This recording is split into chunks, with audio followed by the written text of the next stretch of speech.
Hello everyone, this is Fan, your local realtor. Last week I was asked by one of my sellers if they should put in $25,000 to bring two of their bathrooms up to date before they put their home on the market. And I actually been asked similar questions before by many sellers. So today, before I share my advices with you, please like and subscribe. And so it all depends on the different situation, the market, and also the type of renovation you want to work on.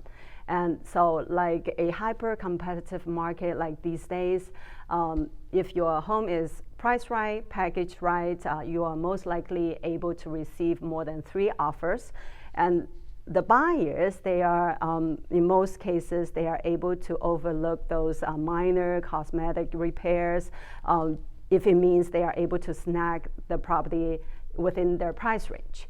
And in a lot of cases, the money that you put in to renovate the home, to bring the home up to date, actually you are unlikely to recoup the full amount.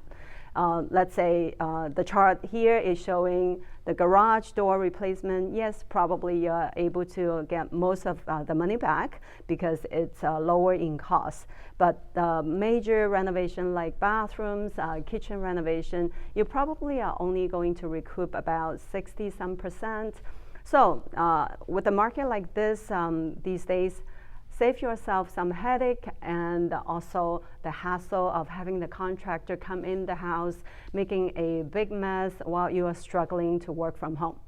But in a different situation, like one of my other sellers, they have this investment property they haven't worked on at all for 5 years. They're going to put the home on the market, so I went over and I suggested some light touch-ups, which only cost them about $6,000. But we're able to list the home higher, about $15,000 higher with that $6,000 investment. So in this situation, that's a wise thing to do. So if you are thinking of putting your home on the market, give me a call and I will be able to go over a free consultation on the property for you, okay? And so before next time, stay tuned and take care of yourself.